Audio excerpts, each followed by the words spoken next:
Bonjour et bienvenue, je suis Bruno Bandelier, le prof de karaté du net, et aujourd'hui on va parler kumité. Alors c'est assez rare qu'on parle kumité sur karaté-blog.net parce que, depuis l'origine en fait, karaté-blog.net, je l'ai créé pour vous permettre de réviser à la maison, et souvent à la maison vous êtes seul, quand vous êtes seul, vous pouvez guère vous entraîner à faire des combats, les kumités c'est combat.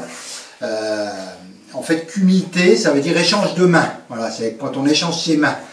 T, ses mains, et kumi, je crois que c'est ça, échange de mains. Donc c'est en fait les combats, l'affrontement entre deux personnes. Alors il faut savoir que les kumités n'existaient pas à l'origine. Maître Funakoshi refusait qu'il y ait des combats. En tout cas, les combats type compétition. Ce qu'on appelle les jiu-kumité, où c'est des combats libres. On va voir, nous, en fait, voilà, l'entraînement, les kumités.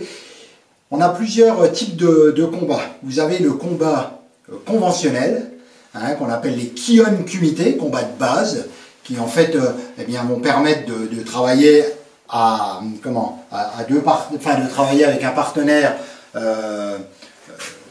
en ayant cette... par rapport au travail de Kion classique, là avec un partenaire on va ajouter la notion de timing puisqu'on travaille par deux, la notion de distance et puis également la notion de courtoisie, de fair play. On travaille avec un partenaire donc on ne fait pas n'importe quoi, on doit avoir le contrôle absolu, j'ai pas le droit de lui frapper dedans, sinon on ne travaille pas longtemps. Donc ça va être le Kion kumité, ça va être ce qu'on appelle les kumités conventionnels, où en fait il y a des conventions, c'est-à-dire que à chaque fois, quand moi je vais l'attaquer, il va savoir, après tout dépend du niveau, mais voilà, il va savoir quel niveau je vais l'attaquer, quelle technique je vais faire, tout va être déterminé à l'avance, et puis au fur et à mesure de l'évolution du niveau de chacun, on va enlever au fur et à mesure des conventions pour arriver tout doucement vers le jiu-kumité qui est le combat libre, où là il n'y a plus de règles, mis à part, quand je dis il n'y a plus de règles, mis à part qu'on doit quand même contrôler, si on est en combat libre, blam, je rentre, j'ai pas le droit de le frapper, je dois contrôler. Je vous referai d'ailleurs une vidéo plus tard sur le contrôle, parce que je vois parfois des vidéos sur internet qui me font hérisser les poils par rapport à ça, donc mais bon, ce n'était pas l'objet de cette vidéo, mais je vous en referai une prochainement. Alors, donc je vous disais, le kumité, c'est assez récent, c'est les universitaires japonais à partir de la Deuxième Guerre mondiale qui ont vraiment développé cet aspect kumité, parce que à l'origine, dans le karaté traditionnel, on travaillait surtout tout ce qui était... Kion, kata, c'était même quasiment que les katas, c'était vraiment un travail de self-défense pour apprendre à se défendre et non pas pour s'affronter l'un à l'autre, même si, je suppose, et quand on voit certains écrits, même si certaines personnes faisaient des duels pour s'affronter, mais c'était pas prévu dans l'entraînement de s'affronter. Donc les différents kumités qu'on va retrouver, on va avoir, Alexandre, voilà, on va avoir ce qu'on appelle le gon kumité. Alors vite fait je vous montre, alors je ne sais pas si on aura assez de place, mais là, on part de là, le gon kumité. Bon, Alexandre, je vous ai déjà dit, n'est pas karatéka, donc excusez-le si ces techniques parfois ne sont pas nickel, il fait tout ce qu'il peut. Mais c'est pas mal. Tu m'attaques visage. Et là, on va faire sur 5 pas. Le gon kumité sur 5 pas. Voilà, vas-y. Je recule un pas. Deuxième. Donc, vous voyez, si je ne bouge pas, je le prends. Il avance. Vas-y, avance. Deuxième. Tac. Troisième. Hop. Quatrième. Tac. Bon, normalement, il y a 5 pas. On n'a pas assez de place dans le dojo, mais voilà. L'attaque se fait sur 5 pas. Alors, qu'est-ce que ça permet de faire? Au niveau de l'entraînement, vous pouvez, ces 5 pas, changer le rythme au fur et à mesure. Au départ, vous faites une attaque, 2 attaques, 3 attaques, en essayant systématiquement, première, en essayant systématiquement, là la deuxième, de rester, alors celui qui recule, moi je suis huqué, de ne pas, bouge pas, de ne pas partir avant lui, faut vraiment que ce soit lui qui déclenche, voilà, il déclenche. bim, je bloque, d'accord? On essaie de rester le plus longtemps possible, donne-moi ton bras, en avançant, voilà. On essaie de rester le plus longtemps possible sur la technique qu'il vient de faire. Là, il m'attaque la deuxième, celui-là, je garde le contact le plus longtemps possible pour bloquer le deuxième, d'accord? Je suis dans le timing. Et on apprend également la distance, parce que, ben, au moment où il m'attaque, vous voyez, comme il y a quelqu'un, c'est pas comme quand je travaille dans le vide, hein, je suis bien obligé de faire attention à la distance. Lui, il faut qu'il y pense, parce que s'il s'arrête là, ça sert à rien. Si je bloque pas, ben, je le prends. Voilà, cette notion de timing et de distance est importante. Et puis, comme je vous ai dit, il y a aussi la notion de fair play, parce qu'on doit rester courtois, on se salue avant, on se salue à la fin, et puis tout le long, ça doit rester très courtois. Donc, le travail de Go en kumité, en général, c'est un travail qui est plus pour les débutants, qui permet vraiment de travailler le timing, la distance, et vraiment de faire le pas entre le kion, qu'on fait d'habitude, et là, le kion, mais avec un partenaire.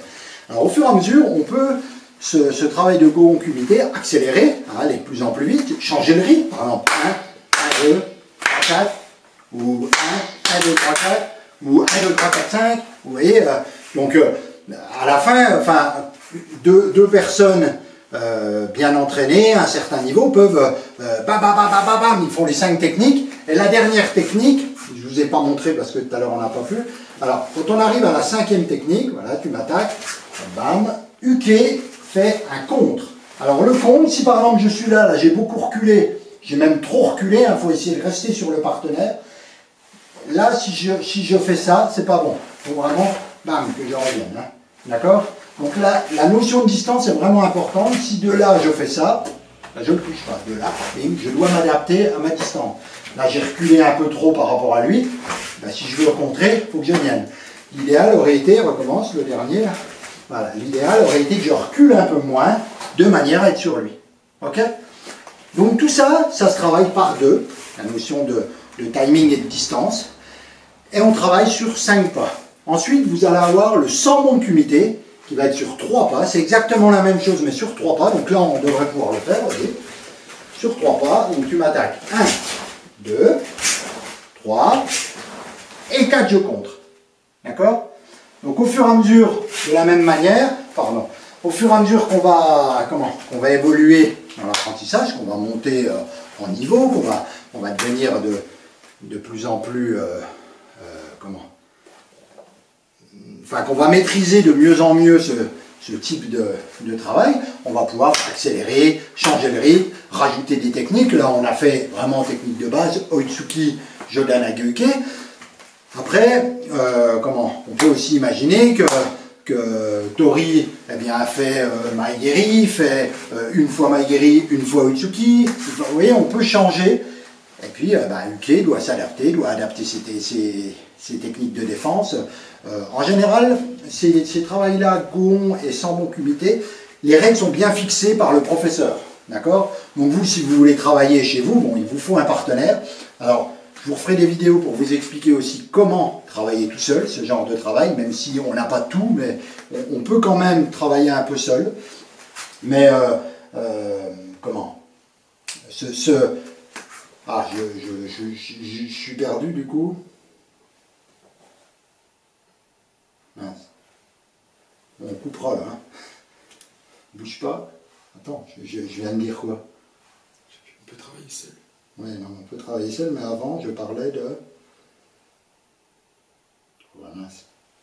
Ouais, enfin bref. Donc tu reprends ici. Il faudra qu'on lui dise qu'elle a coupé celle-là. Oh putain, c'est pas possible. Hein. Le sambon kumité. Enfin bref. Allez, je continue. Donc ça c'était le sambon kumité, on a Goon, sambon kumité qui sont vraiment du travail de base mais qu'on peut adapter également avec des karatékas avancés, hein, parce qu'au fur et à mesure on peut vraiment enlever de plus en plus de conventions et puis travailler de plus en plus vite, travailler de plus en plus son timing, sur tout ça et voilà, et on évolue comme ça. Ensuite on va avoir ce qu'on appelle le Kyun Ippon kumité. ou l'hyponcumité par exemple. Alors l'hyponcumité c'est la même chose, mais sur un seul pas. Il m'attaque. 1, 2. Ça c'est l'hyponcumité. Après, il va y avoir le Kyun hyponcumité, où là, je pars dans la position Ashijidashi. Toi, tu fais pareil, voilà. Et moi, je pars de cette position-là. Vas-y. 1, 2. Ça, c'est ce que vous allez avoir à faire au passage du premier dan. Hein, alors, comment? Allez voir le règlement du premier dan pour voir les techniques qu'il va y avoir. C'est des techniques assez simples. Et puis, je vous ferai des vidéos pour vous expliquer le Kyun hyponcumité pour le passage du dan, pour le réussir plus facilement. Donc voilà, il y a les différents go-oncumité, sambon-cumité, Kyun-hyponcumité, hyponcumité. Ensuite, il y a le jiu-cumité, qui est le combat libre. Mais avant, il y a le jiu-hyponcumité encore. Donc là, c'est sur un pas. Alors, c'est sur un pas, mais bon, on va essayer de faire un peu, mais en gros, c'est... Tu fais la même technique. Non, mais en fait, c'est pas tout à fait pareil. On est en position de combat. Bon, on va pas le montrer parce que avec Alexandre, ça va parler. En fait, on est en position de combat. Et là, comme du combat libre, je sais qu'il doit me faire une attaque. Je sais quelle attaque il doit faire. Vous voyez, on reste dans le combat conventionnel. Mais par contre, je ne sais pas quand il va attaquer. Donc là, on est vraiment en position de combat. Voilà.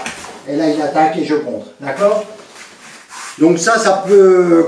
C'est un travail un peu plus loin dans l'avancement en termes de niveau en karaté. Donc voilà, c'était juste pour faire le lien pour vous expliquer un peu le kumité, ce qu'on a en combat. Ensuite, il y a le ju-kumité où là, on fait du combat libre, hein, où on fait toujours avec le contrôle absolu, mais on fait du combat libre. Donc je vais poursuivre cette vidéo après pour je vais refaire ensuite des vidéos pour chaque technique, un sambon kumité, qui ont hyponcumité, tout ça, pour que vous puissiez progresser. En attendant, vous êtes libre de télécharger mon livre l'ABC des échauffements, hein, parce qu'avant tout entraînement, vous devez bien vous échauffer. Donc vous cliquez et je vous envoie votre livre dans votre boîte mail le plus vite possible. Voilà, écoutez, j'espère que cette vidéo vous a plu. Je vous dis à très vite sur karaté-blog.net et sur Karaté 3G. Bye bye.